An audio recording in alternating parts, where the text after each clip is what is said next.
ప్రభువైన యేసు నామమున మీకు శుభములు. ఈరోజు మన వాక్య భాగము కీర్తనల గ్రంథం 25వ అధ్యాయం.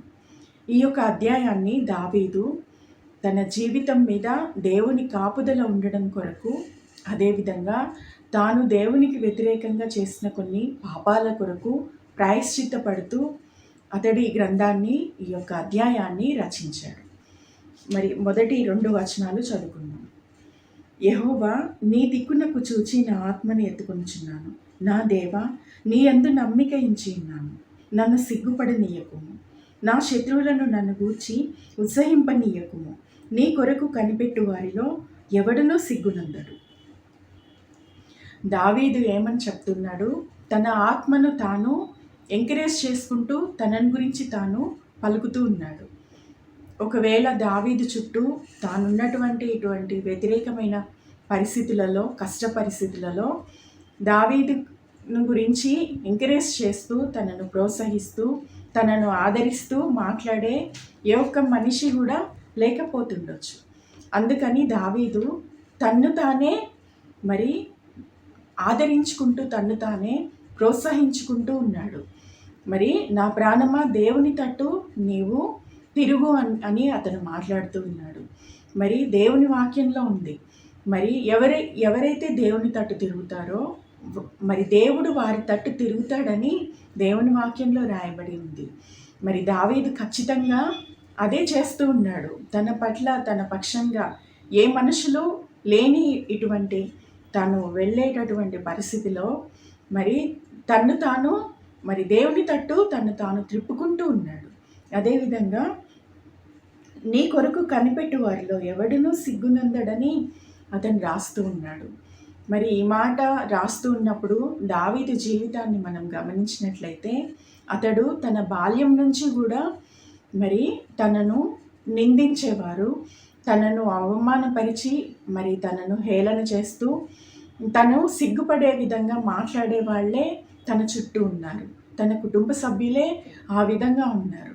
మరి ఆ విధంగా అటువంటి స్థితిలో నుంచి వచ్చినటువంటి దావీదు మరి దేవుణ్ణి నమ్ముకునే వాళ్ళు ఎవరు కూడా సిగ్గుపడరని ఎలా రాయగలుగుతున్నాడు అని అంటే, మరి ఇక్కడ మనం గ్రహించాలి, గమనించాలి.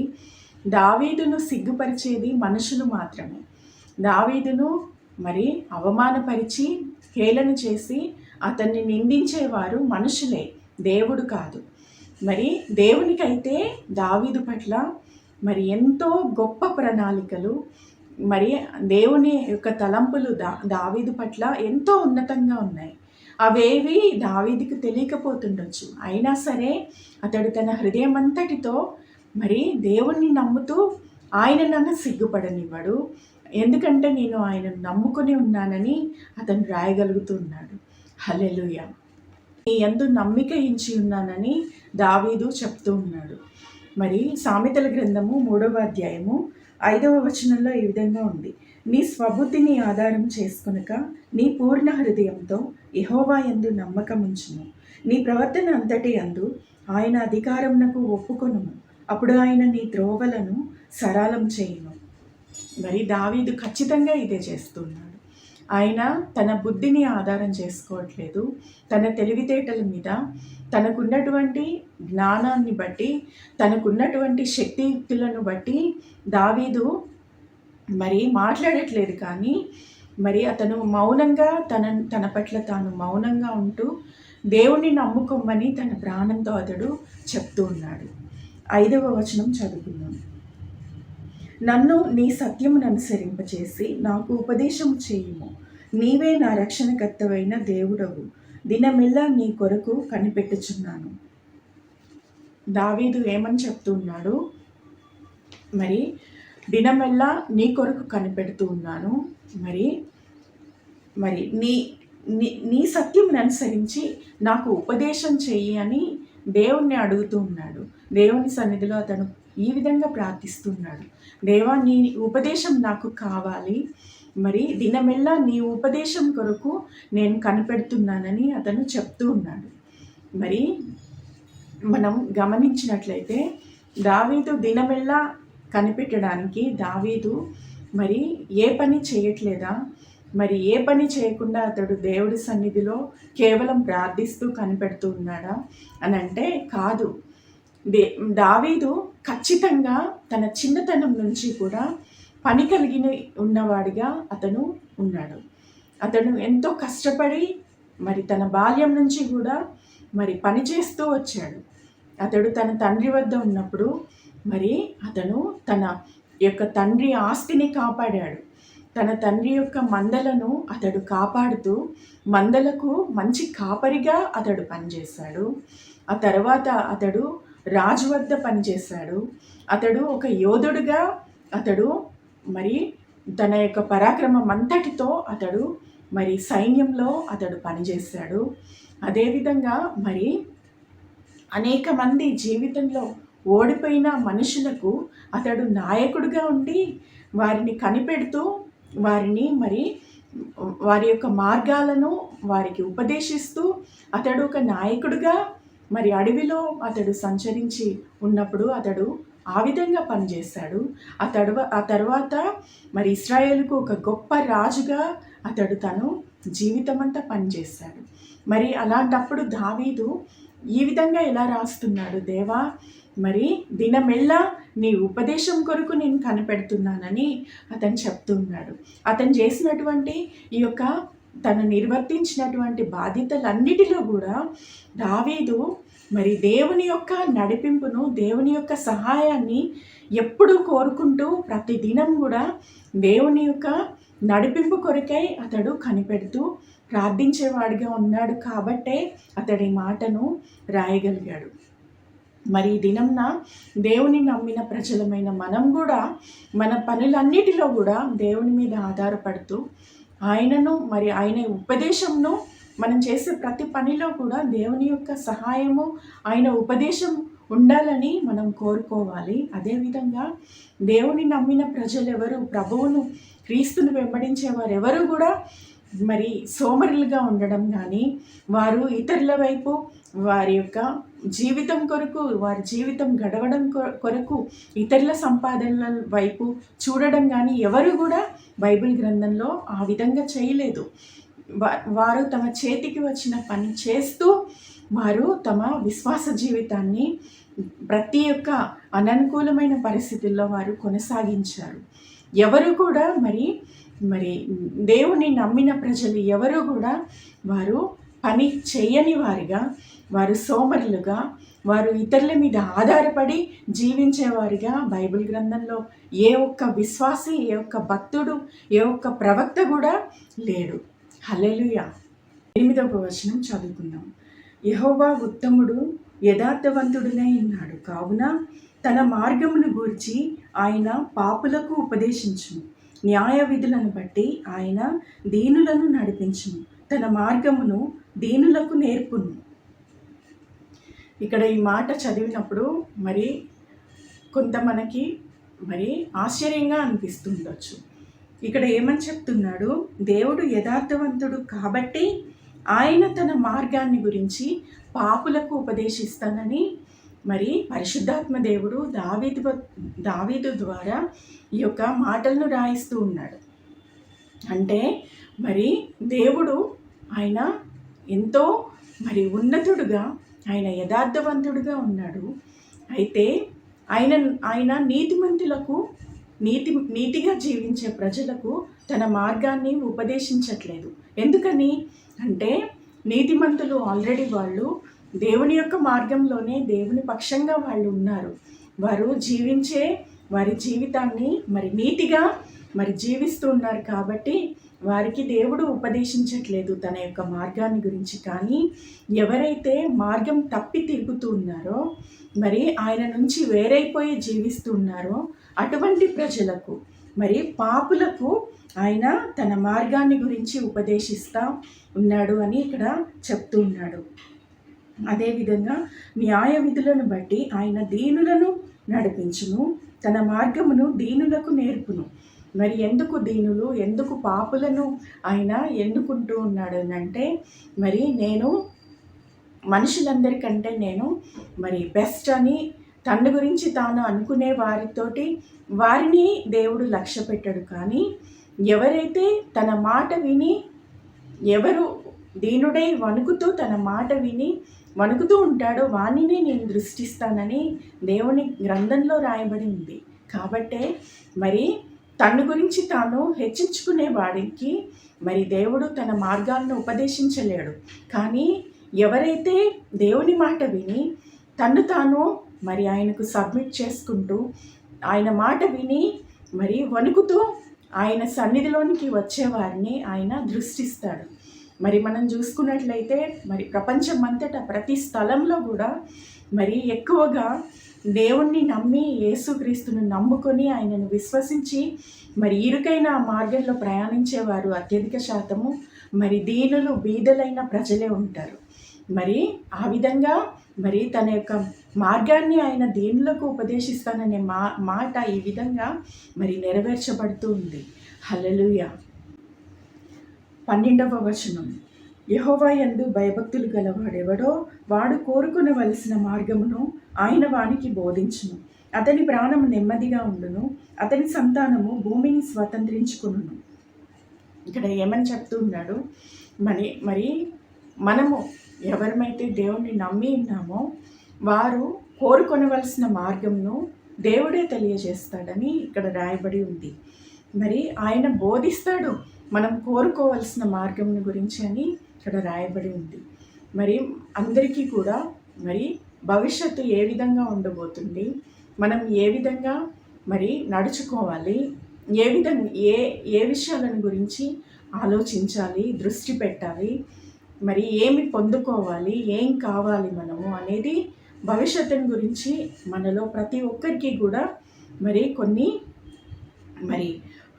మరి మనము అడుగుతూ ఉంటుండొచ్చు దేవుణ్ణి, మరి కొన్ని మనము అనుకుంటూ ఉండొచ్చు మన హృదయంలో. అయితే మరి ఈ విషయాలన్నిటిలో కూడా మరి కొంత కన్ఫ్యూజన్ అనేది ప్రతి ఒక్కరికి ఉంటుంది. అయితే మరి ఎవరైతే దేవుని బోధ యందు ఆయన ఉపదేశమందు మరి ప్రతి పరిస్థితిలో దేవుణ్ణి నమ్ముకొనగలిగిన స్థితిలో ఏ యొక్క విశ్వాస అయితే ఉంటాడో మరి ఆ వ్యక్తి మరి ఏదైతే భవిష్యత్తులో తనకు దేవుడు నిర్ణయించాడో ఖచ్చితంగా అదే కోరుకొని ఆ మార్గాన్నే ఎంచుకొని ఆ విధమైన స్థితిలో ఉండడానికి దేవుడు ఆ వ్యక్తికి, ఆ విశ్వాసికి ఉపదేశిస్తాడని యొక్క వాక్యంలో రాయబడి ఉంది. అంటే మరి దేవుణ్ణి నమ్మిన ప్రజలకు వారి భవిష్యత్తును గురించినటువంటి ఉపదేశాన్ని కూడా దేవుడు ఇస్తాడని ఇక్కడ రాయబడుతూ ఉంది. మరి అతని ప్రాణము నెమ్మదిగా ఉండును, అతని సంతానము భూమిని స్వతంత్రించుకును. ఎవరికి ఈ విధంగా జరుగుతుంది అని అంటే, నెమ్మది ఎవరికి ఉంటుంది అని అంటే, ఎవరి యొక్క విశ్వాసము, ఎవరి యొక్క నమ్మకము, ఎవరి యొక్క ధైర్యము మనుషుల మీద కాకుండా, తాను కలిగి ఉన్నటువంటి ధనం మీద కాకుండా, మరి ఇతర బెనిఫిట్స్ని బట్టి తన యొక్క ధైర్యాన్ని, తన యొక్క నమ్మికను ఆధారం చేసుకోకుండా దేవుని యొక్క ఉపదేశము తనలో ఉన్న విధానాన్ని బట్టి, దేవుని యొక్క కృప తన మీద ఉన్న విధానాన్ని బట్టి, దేవుని మార్గంలో తాను జీవిస్తున్నటువంటి ఆ యొక్క ధైర్యాన్ని బట్టి ఎవరైతే మరి దేవుని ఈ యొక్క విషయాలన్నింటిలో దేవుని నమ్మి స్థిరంగా తన నమ్మికను కలిగి ఉంటాడో ఆ యొక్క వ్యక్తి యొక్క ప్రాణము నెమ్మదితో ఉంటుంది ప్రతి పరిస్థితిలో కూడా. మరి దేవుణ్ణి నమ్మిన వారెవరు కూడా అంత ఈజీగా కలవరపడరు అని దేవుని వాక్యం చెప్తుంది. అదేవిధంగా వారి యొక్క సంతానము మరి భూమిని స్వతంత్రించుకుంటుందని దేవుడు వాగ్దానం చేస్తూ ఉన్నాడు. హల్లెలూయా. 14వ వచనం, యెహోవా మర్మము ఆయన యందు భయభక్తులు గల వారికి తెలిసి ఉన్నది, ఆయన తన నిబంధనను వారికి తెలియచేయును. ఇది ఎంతో గొప్ప మాటగా మరి దేవుని గ్రంథంలో ఉంది. మరి ఇక్కడ ఏమని రాయబడి ఉంది, దేవునికి మర్మము, దేవునికి అంటే యెహోవా యొక్క మర్మము ఆయన యందు భయభక్తులు గల వారికి తెలిసి ఉన్నది. అంటే దేవునికి కొన్ని సీక్రెట్స్ ఉన్నాయి, అయితే ఆ సీక్రెట్స్ కూడా ఆయన రివీల్ చేసి ఉన్నాడు. మరి అవి ఎటువంటి రహస్యాలు అంటే మరి ఆయన పిల్లలమైన మనను బట్టే రహస్యాలు మాత్రమే. మరి ఇవన్నీ కూడా దేవుడు రహస్యాలుగా ఉంచలేదు వాటిని, కానీ ఆయనకెంతో ఇష్టమైన ఆయన యొక్క పిల్లలకు వాటిని తెలిపి ఉన్నాడని దేవుడు ఇక్కడ రాయబడి ఉంది. ఆమోసు గ్రంథం 3వ అధ్యాయము 7వ వచనం చదువుకుందాం. తన సేవకులైన ప్రవక్తలకు తాను సంకల్పించిన దానిని బయలుపరచకుండా ప్రభువైన యెహోవా ఏమీయూ చేయడు. ఎంత గొప్ప మాట ఇది! ఆయన తాను అనుకున్నటువంటి భవిష్యత్తు విషయాలను గురించి, తాను తలంచిన ప్రతి పనిని కూడా ఆయన తన పిల్లలకు, తన ప్రవక్తలకు, తన భక్తులకు తెలియజేయకుండా ఏది చెయ్యడని ఇక్కడ రాయబడి ఉంది. మరి మనం బైబిల్ గ్రంథాన్ని చదువుతూ ఉన్నప్పుడు మరి అబ్రహాముకు తాను చేయబోయే, మనుషులకు చేయబోయే ఏ యొక్క విషయాన్ని గురించి దాచలేదు ప్రభువు. మోషేకు తాను మరి ఇశ్రాయేలీలకు చేసే ప్రతి కార్యాన్ని మోషేకు తెలియజేసి తనతో ప్రతి పనిని చేయించాడు. అదేవిధంగా మరి మనుషుల యొక్క భవిష్యత్తును గురించి, వారి యొక్క మనుగడ, వారి యొక్క రాజ్యాధికారాలను గురించి దేవుడు తన సేవకుడైన దానియేలుకు ఆ యొక్క దర్శన రీతిగా తాను ప్రతి ఒక్క విషయాన్ని గురించి తెలియజేశాడు. వారి యొక్క మనుషులను ఏలే రాజులు, వారి రాజ్యాధికారాలు, వాటి కాలాలను గురించి దేవుడు ఏది దాచకుండా దానియేలుకు తెలియజేశాడు. అదేవిధంగా మరి తానున్న స్థలాన్ని గురించి, పరలోకాన్ని గురించి, పరలోక మర్మాలను గురించి దేవుడు మరి పద్మాసు ద్వీపంలో యోహానుకు తెలియజేశాడు. ఆ యొక్క భవిష్యత్తు విషయాలన్నీ కూడా మరి యోహానుకు వెల్లడి చేశాడు. మరి అదేవిధంగా ఇక్కడ ఒక విషయాన్ని మనం గ్రహించాలి. దానియేలు ద్వారా, యోహాను ద్వారా, ఆయన యొక్క ప్రవక్తల ద్వారా, తన పిల్లల ద్వారా, మోషే ద్వారా, పౌలు అపోస్తలుల అందరి ద్వారా మరి వారికి తెలియజేసిన విషయాలు ఈ రోజున మనకి కూడా తెలియజేయబడుతూ ఉన్నాయి, ఏది దాచకుండా.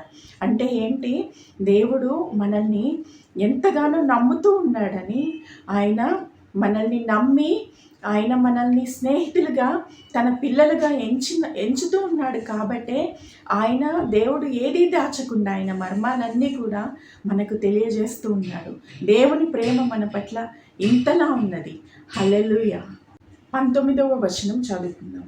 నా శత్రువులను చూడుము, వారు అనేకులు, క్రూరద్వేషంతో వారు నన్ను ద్వేషించుచున్నారు. నేను నీ శరణు చొచ్చి ఉన్నాను, నన్ను సిగ్గుపడనీయకుము. నా ప్రాణమును కాపాడుము, నన్ను రక్షింపుము. నీ కొరకు నేను కనిపెట్టుచున్నాను. యథార్థతయు నిర్దోషత్వమును నన్ను సంరక్షించునుగాక. దేవా, వారి బాధలన్నిటిలో నుండి ఇశ్రాయేలును విమోచింపుము. ఇక్కడ దావీదు ఏమని రాస్తూ ఉన్నాడు? తన హృదయంలో మానని వేదన ఉంది. తనకు అనేకులైన శత్రువులు తనకు మరి తన కుటుంబ సభ్యులకు ఉన్నారు. అదేవిధంగా మరి వారు క్రూర ద్వేషంతో తనను ద్వేషించే శత్రువులుగా వారు ఉన్నారు. అయితే వీరందరి యొక్క చేతిలో నుంచి దేవా నన్ను కాపాడు, నన్ను విడిపించు, నన్ను రక్షించుమని దావీదు చెప్తూ ఉన్నాడు. అదేవిధంగా నీ కొరకే నేను కనిపెడుతూ ఉన్నాను. మరి ఇక్కడ ఈ యొక్క వాక్యము ఎంతో మరి ప్రాముఖ్యంగా ఉంది. యథార్థతయు నిర్దోషత్వమును నన్ను సంరక్షించునుగాక. వీటన్నిటిలో నుంచి, శత్రు భయం నుంచి, తన్ను క్రూరంగా ద్వేషించే వారి యొక్క ద్వేషపూరితమైన మనుషుల నుంచి, తాను కలిగి ఉన్న ఇరుకులు, ఇబ్బందుల్లో నుంచి తనను సంరక్షించేది ఏదని చెప్తూ ఉన్నాడు దావీదు ఇక్కడ అనంటే, తన యొక్క నిర్దోషత్వము, తన యొక్క యథార్థతే తనను సంరక్షిస్తాయి వీటన్నిటి బారి నుంచి అని అతను చెప్తూ ఉన్నాడు. ఎంతో విచిత్రంగా ఉంది కదా ఈ మాట.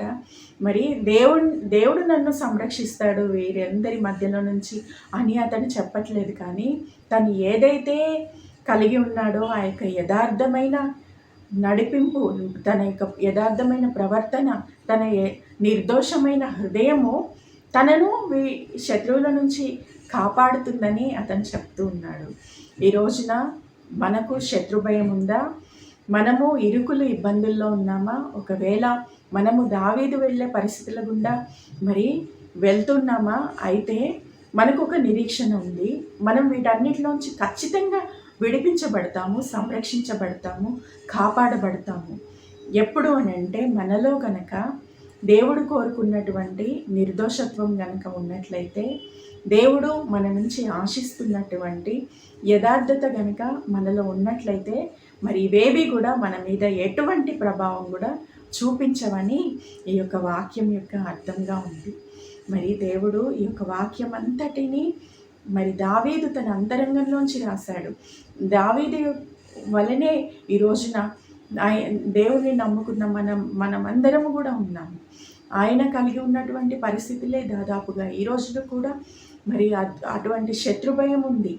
అటువంటి మరి వ్యతిరేకమైన పరిస్థితులు ఉన్నాయి సొసైటీలో. అటువంటి మరి ఇరుకులు ఇబ్బందుల పరిస్థితుల గుండా ప్రజలు వెళ్తూ ఉన్నారు, విశ్వాసులు నడుస్తూ ఉన్నారు. ఏది కూడా ఈజీగా ఈ లోకంలో లేదు. మరి అటువంటప్పుడు దావీదు మరి మనకు ఎంతో మరి దావీదు ద్వారా పరిశుద్ధాత్మ దేవుడు మనకు ఎంచుకోవాల్సినటువంటి మార్గాన్ని బోధిస్తూ ఉన్నాడు. దేవుని యొక్క ఉపదేశము, ఆయన యొక్క ఆజ్ఞలు అనుసరించేటటువంటి నిర్దోషకరమైన జీవితం మనల్ని ఈ యొక్క పరిస్థితులన్నిటి నుంచి తప్పిస్తుందని మరి ఈ రోజున దేవుడు మనకు వాగ్దానం చేస్తూ ఈ యొక్క అధ్యాయం ద్వారా మనతో మాట్లాడుతూ ఉన్నాడు. విన్న ఈ వాక్యము మన యొక్క మంచి నేలలో పడినటువంటి మన హృదయంలో మరి మొలకెత్తి అది మరి ఫలించి అభివృద్ధి చెంది దేవుని చేత మనము ఆశీర్వదించబడుతుంది కాక. Amen. May God bless you.